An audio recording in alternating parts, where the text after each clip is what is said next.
नमस्कार तथा सुप्रभात। काया कैरनमा तपाईलाई साथी दीपा तिमल सिन्हासँगै मिलन तिमिल सिन्हाको स्वागत छ।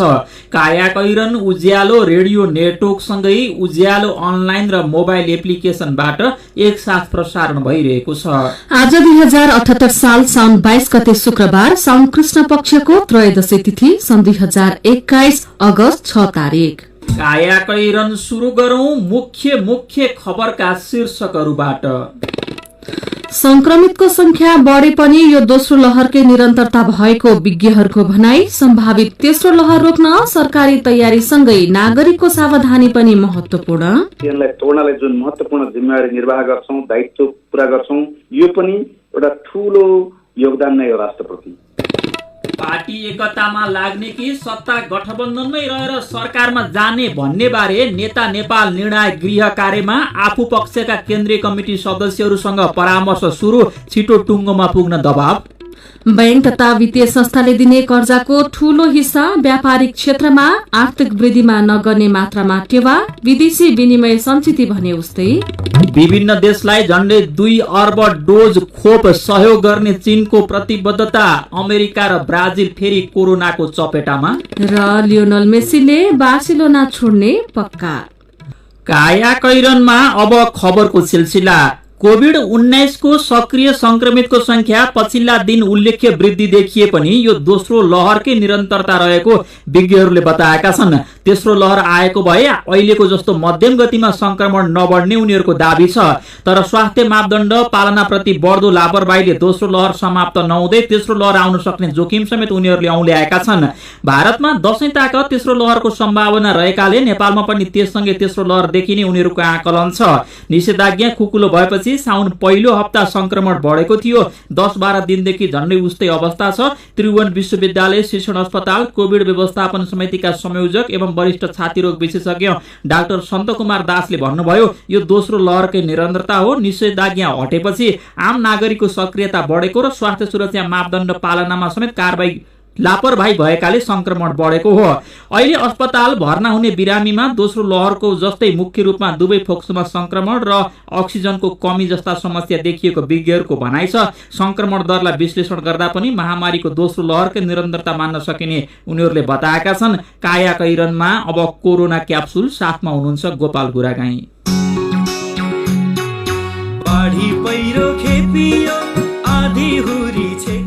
कोरोनाको यो 78औं क्याप्सुल हो। आजको क्याप्सुलमा 3वटा डोजहरू छन्। आजका डोजहरू कोरोनाको सम्भावित तेस्रो लहर रोक्न सरकार, अस्पताल र नागरिकले अपनाउनु पर्ने सावधानी र तयारीका विषयमा जानकारी दिन तयार पारिएका छन्। कोरोना क्याप्सुलका आजका डोजहरू दिँदै हुनुहुन्छ त्रिभुवन विश्वविद्यालय शिक्षण अस्पताल महाराजगंजका सह प्राध्यापक तथा covid focal person doctor Neeraj bomb. Corona सुन्न थालेको, डराउन थालेको र कोरोनाबाट बच्ने कोसिस थालेको पनि 1.5 वर्ष बितिसक्यो। तर कोरोनाको संक्रमण नदीको छाल र समुद्रको लहर जस्तै उड्दै बस्दै र बग्दै जाने सिलसिला जारी छ।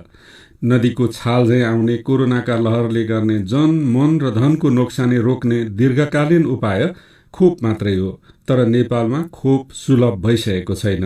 खोपलाई सुलभ बनाएर तेस्रो लहरबाट हुने क्षति कम गर्न तत्कालै सरकारले के काम गर्नुपर्छ? सुनौ कोरोना क्याप्सुलको पहिलो डोज। संसारमा धेरै कम्पनीहरूले अहिले भ्याक्सिन उत्पादन गर्न सुरु गर्नुभएको छ। तसर्थ ती भ्याक्सिन कम्पनीहरूलाई कुनै किसिमले आकर्षण गराउने, जस्तो अहिले सरकारले 1 तिहाई जनतालाई असोजसम्म दिइसक्ने, त्यो पूरा होस् छिटोभन्दा छिटो र फागुनसम्म सम्पूर्ण नेपाली जनतालाई। तसर्थ अहिले हामीसँग अन्य विकल्प छैन। सबैभन्दा बलियो अवस्था जनस्वास्थ्यको मापदण्ड पालना गराउने र भ्याक्सिन नै हो, खोप नै हो। 1, 2, 3 खोप नै हो। दृढ इच्छा शक्ति र सरकारको योजना। तेस्रो लहर सुरु हुँदा हामीले शिक्षण अस्पतालमा कस्तो व्यक्तिहरू भेटेका छौँ भने दूर दराज जहाँ स्वास्थ्यको पहुँच छैन त्यहाँका व्यक्तिहरू आइराख्नु भएको छ। तसर्थ सरकार अहिले अन्य योजना बजेट बनाउनेतिर लाग्नुभन्दा सम्पूर्ण शक्ति र ध्यान चाहिँ खोपमा केन्द्रित गर्नुपर्छ भन्ने मलाई लाग्छ। महामारी फैलन थालेपछि सरकारले गर्ने सबैभन्दा सजिलो काम लकडाउन हो भने नागरिकले चाहिँ सरकारको आदेश अवज्ञा गर्नलाई बहादुरी ठान्ने गरेका छन्। तर महामारीका बेला लकडाउन तथा निषेधाज्ञाको अवज्ञा गर्नु भनेको काललाई निम्तो दिनु सरह हो। त्यसैले तेस्रो लहर रोक्ने दायित्व नागरिकको पनि हो। भावी तेस्रो लहर रोक्न र फैलन नदिन नागरिकले आफ्नो दायित्व के कसरी पालना गर्ने त? यस विषयमा सुनौ कोरोना क्याप्सुलको दोस्रो डोज। अनुशासनको पालनामा कमजोर नै छौँ। अहिले हामी के गर्छौँ भने आफ्ना छुटेका कामहरू गराउने, आर्थिक क्षति होस् या कुनै क्षेत्रमा भएको क्षतिलाई रिकभर कसरी गर्ने, रात दिन काम गरिराख्ने, भिडभाडको मतलब नगर्ने, वास्ता नगर्ने कुरा गरिराखेको छौँ। तर ती कुराहरू जो परिवार, जो व्यक्ति पीडामा हुनुहुन्छ, जसले वेदना अनुभव छ दोस्रो लहरमा, उहाँहरूलाई थाहा छ। त्यसैले गर्दा हामीले अनिवार्य रूपमा जनस्वास्थ्यका मापदण्ड पालना गर्नुपर्छ, मास्क अनिवार्य रूपमा पालना गर्नुपर्छ, सामाजिक दूरी, भौतिक दूरी कायम गर्नुपर्छ, सरसफाइ गर्नुपर्छ। जो नागरिकले यी मापदण्डहरू अपनाउनुहुन्छ, सल्लाह सुझाव दिनुहुन्छ, यो व्यक्तिहरू सच्चा नागरिक भन्छु म त। सीएनलाई तोड्नलाई जुन महत्त्वपूर्ण जिम्मेवारी निर्वाह गर्छौँ, दायित्व पुरा गर्छौँ, यो पनि एउटा ठुलो योगदान नै हो राष्ट्रप्रति। कोरोना संक्रमण भएपछि अस्पतालमा बेड नपाएर र बेड पाए पनि अक्सिजन नपाएर मानिसको प्राण गएको 6 महिना बितेको छैन। अनुसन्धानहरूले तेस्रो लहर दोस्रो भन्दा खतरनाक र संक्रामक हुने देखाएका बेला नेपालका अस्पतालहरूले महामारीसित जुझ्न के कस्तो तयारी गरेका छन् र तत्कालै अरू के गर्नुपर्छ? सुनौ कोरोना क्याप्सुलको तेस्रो तथा अन्तिम डोज। पहिला दोस्रो लहरमा जुन ढिलो भएर हजारौंको ज्यान गएको थियो नि, अक्सिजन अभावमा, शय्या अभावमा, त्यस्तो परिस्थिति नआउन दिनलाई जस्तो हामीले टिचिङमा अहिले 30 बेडको फेरि पनि जगडा बेड स्थापना गरिसकेको छौँ। कुनै पनि व्यक्तिले फिर्ता हुन नपरोस् योपल्ट चाहिँ भनेर हामीले एकदमै सजग छौँ। इमर्जेन्सीबाटै हामी फलो गरिराखेको हुन्छौँ बिरामीको। आइसियु बेड र भेन्टिलेटरको अभाव हुन नदिनलाई सतर्क राख्ने। महामारी गइसकेपछि साधारण गरिब जनताहरू जो काठमाडौँ रिफर भएर आउनुहुन्छ, सरकारी अस्पतालको इमर्जेन्सीमा धेरै दिन कुर्नुपर्ने हुन्छ आइसियु बेड र भेन्टिलेटर पाउनको लागि, उहाँहरूलाई भविष्यमा सहज हुनेछ। अस्पतालमा उपचार गराउँदा पैसा नहुने, घर फर्किँदा घर नहुने जस्तो पोहोर परारको परिस्थिति थियो। निजी अस्पतालका महँगा शुल्क तिर्नुपर्ने बाध्यता। तसर्थ सम्पूर्ण ध्यान सरकारले अहिले कोभिड महामारी नियन्त्रणमा लगाउन एकदमै जरुरी छ। कोरोनाको तेस्रो लहर रोक्न सरकार, अस्पताल र नागरिकले गर्नुपर्ने तयारी र सावधानी बारे आजका डोजहरूका लागि त्रिभुवन विश्वविद्यालय शिक्षण अस्पताल महाराजगंजका सह प्राध्यापक तथा covid focal person doctor Neeraj बमलाई धन्यवाद र कोरोना क्याप्सुल सुन्नु भएकोमा तपाईलाई पनि धन्यवाद। लौ त कोरोनाको अर्को क्याप्सुलमा फेरि भेटौँला।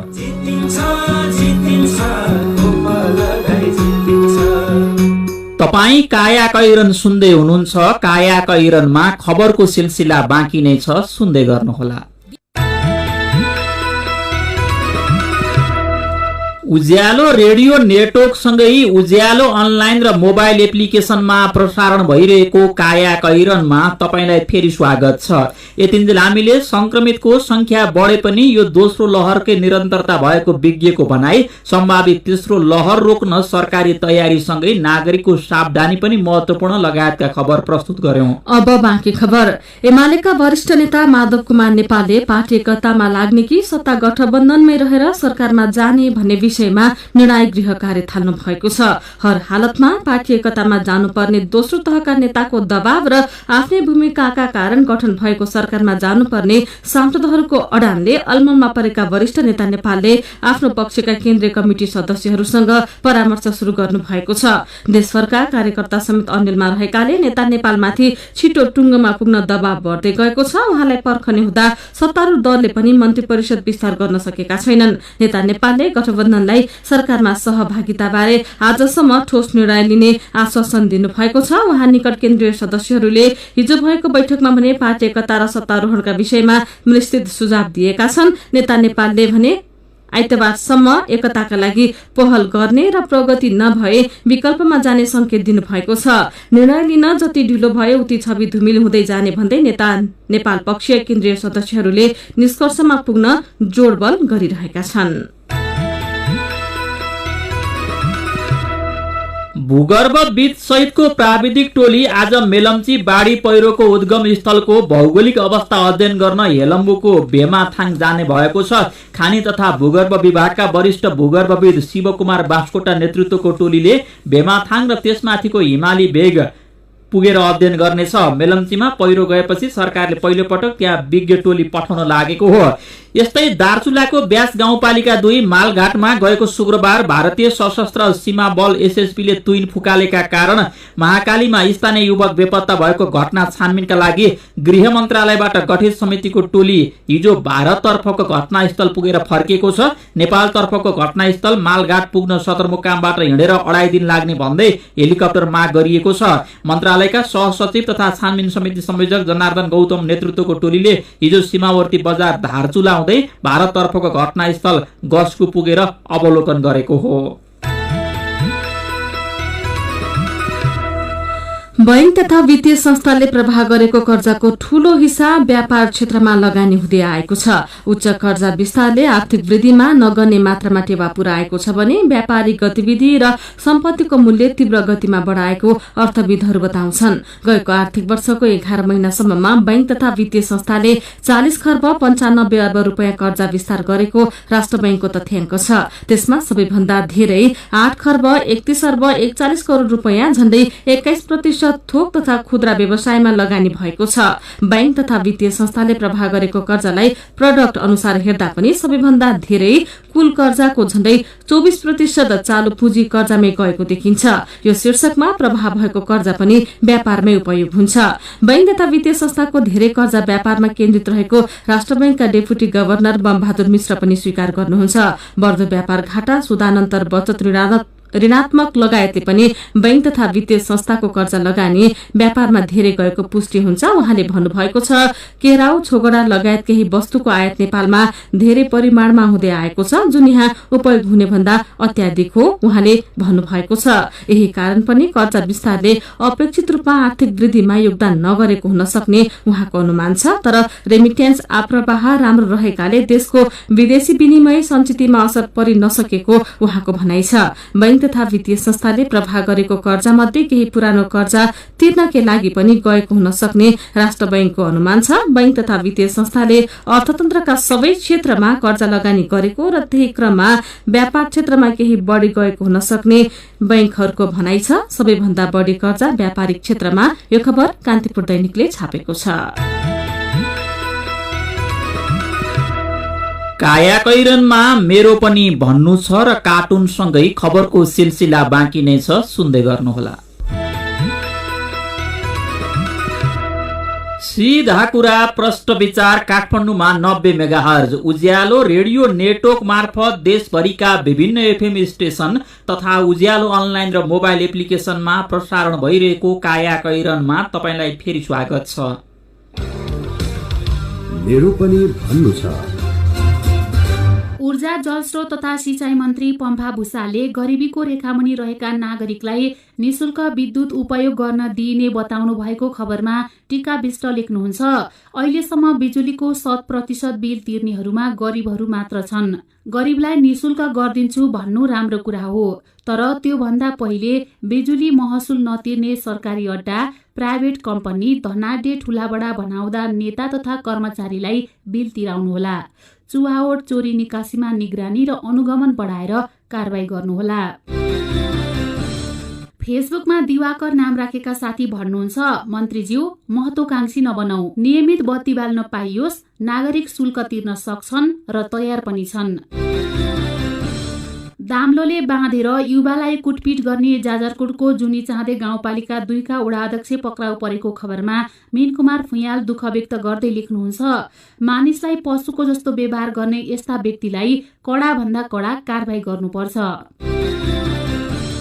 अनि भूकम्पपछिको पुनर्निर्माणको बाँकी काम समयमै सक्न संसदको विकास तथा प्रविधि समितिले सरकारलाई निर्देशन दिएको खबरमा ज्ञान मगरको प्रतिक्रिया छ। भूकम्प आएको बिर्सिसकियो, तर अहिलेसम्म भूकम्पको पुनर्निर्माण नसकिएको भन्दा चाहिँ लाजै लाग्ने। विचारका लागि तपाईलाई धन्यवाद। मेरो पनि भन्नु छ। मेरो पनि भन्नु छ प्रस्तुत गर्दै हुनुहुन्थ्यो साथी जानुका दुवाडी काया कैरनमा। अब विदेशका खबर। चीनले खोपको आवश्यक परेका विश्वका विभिन्न देशलाई झण्डै 2 अर्ब डोज सहयोग गर्ने प्रतिबद्धता जनाएको छ। चीनका राष्ट्रपति सी जिनपिङले अन्तर्राष्ट्रिय कोभिड-19 भ्याक्सिन सहयोग मञ्चलाई पत्र लेख्दै खोप सहयोग गर्न आफूहरू तयार रहेको बताउनु भएको हो। चीनले अहिलेसम्म विभिन्न देशलाई 2 करोड़ 42 लाख डोज खोप सहयोग गरिसकेको पनि जनाएको छ। यसैबीच केही समय अघि खोप आपूर्ति गर्न नसकेका देशलाई अमेरिका र बेलायतले पनि सहयोग गर्ने प्रतिबद्धता जनाएका थिए। प्रतिबद्धता अनुसार यी देशले खोप वितरण थालिसकेका छन्। डेल्टा भेरिएन्टका कारण पछिल्लो समय विश्वमा कोरोना संक्रमण फेरि बढ्दै गएपछि खोपको माग पनि बढ्दै गएको छ। विश्वका 135 देशमा डेल्टा भेरिएन्ट पाइएको छ। सबैभन्दा धेरै अमेरिका र ब्राजिलमा अहिले संक्रमण बढ़िरहेको छ। अमेरिकामा फेरि दैनिक 1 लाखको हाराहारीमा संक्रमित भेटिन थालेका अन्तर्राष्ट्रिय संचार माध्यमले जनाएका छन्। ब्राजिलमा नयाँ संक्रमितको संख्या 40,000 भन्दा धेरै छ।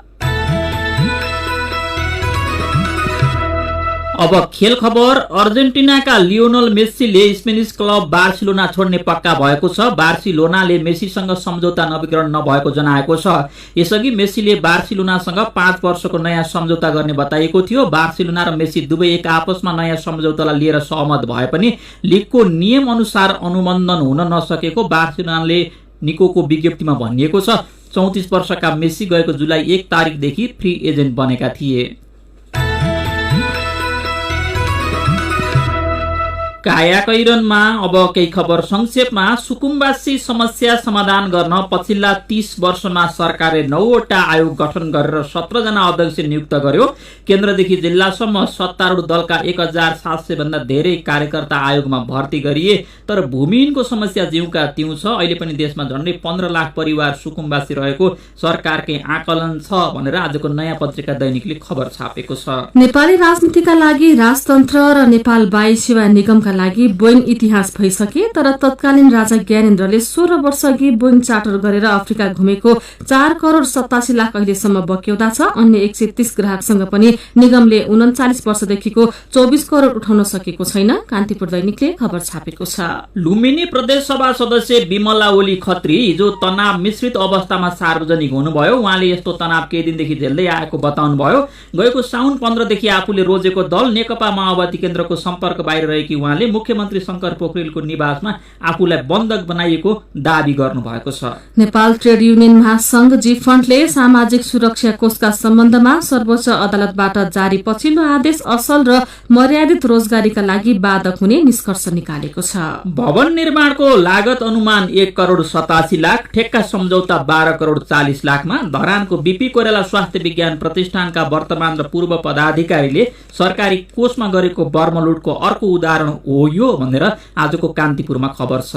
सरकारले चिकित्सा शिक्षा नियमावली संशोधन गरेसँगै नेपाली सेनाको स्वास्थ्य विज्ञान संस्थानद्वारा सञ्चालित कलेजमा स्नातक तहमा भर्ना हुने 75% विद्यार्थीले छात्रवृत्ति पाउने भएका छन्। काया कैरनमा अब पालो आयो उखानको। बाटो चुके दिनको फेर, मौका चुके युगको फेर। उज्यालो रेडियो नेटवर्कबाट प्रसारण भइरहेको काया कैरन सक्नु अघि मुख्य खबर फेरि एकपटक। संक्रमितको संख्या बढे पनि यो दोस्रो लहरकै निरन्तरता भएको विज्ञहरूको भनाई। सम्भावित तेस्रो लहर रोक्न सरकारी तयारीसँगै नागरिकको सावधानी पनि महत्वपूर्ण। पार्टी एकतामा लाग्ने कि सत्ता गठबन्धनमै रहेर सरकारमा जाने भन्ने बारे नेता नेपाल निर्णायक गृह कार्यमा आफू पक्षका केन्द्रीय कमिटी सदस्यहरूसँग परामर्श सुरु। छिटो टुङ्गोमा पुग्न दबाव। बैंक तथा वित्तीय संस्थाले दिने कर्जाको ठूलो हिस्सा व्यापारिक क्षेत्रमा, आर्थिक वृद्धिमा नगर्ने मात्रामा टेवा। विदेशी विनिमय सञ्चित भने उस्तै। विभिन्न देशलाई झण्डै 2 अर्ब डोज खोप सहयोग गर्ने चीनको प्रतिबद्धता। अमेरिका र ब्राजिल फेरि कोरोनाको चपेटामा। र लियोनल मेस्सीले बार्सिलोना छोड्ने पक्का।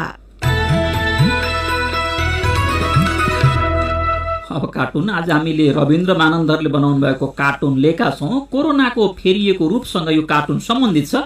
यहाँ क्रिकेट मैदानमा कोरोनाका भाइरस छरिएर बसेका छन् क्रिकेट खेल्न। कोरोनाको पहिलो लहर पहिले आउट भएर बाहिर बसेको छ। दोस्रो लहर पनि जिउभरि सुई रोपिएपछि घाइते भएर आउट हुन खोज्दैछ। दोस्रो लहर आउट हुन लागेपछि तेस्रो लहर बडे मानको ब्याट बोकेर मैदानभित्र छिर्दैछ। अनि बाहिर निस्कने लागेको दोस्रो लहरलाई भित्र पस्न लागेको तेस्रो लहरले भन्दैछ, राम्रो खेल्यौ नि ब्रो तिमीले। अनि जवाफमा दोस्रो लहरले भन्दैछ, धन्यवाद, बेस्ट अफ लक ब्रो। आजको काया कैरन सकिएको छ। काया कैरनबाट प्राविधिक साथी प्रवीण श्रेष्ठसँगै हामी पनि बिदा माग्छौं। काया कैरन सुन्नु भएकोमा तपाईलाई धन्यवाद। उज्यालो मोबाइल र अनलाइनमा प्रसारण भइरहेका रेडियो र अनलाइनका सामग्री भाइबरमा पनि उपलब्ध छन्। कोरोनाको संक्रमणबाट बच्न सकेसम्म घरभित्रै बसौं। काम विशेषले घर बाहिर निस्कनु परेमा मास्क लगाउन नबिर्सौं। नमस्कार।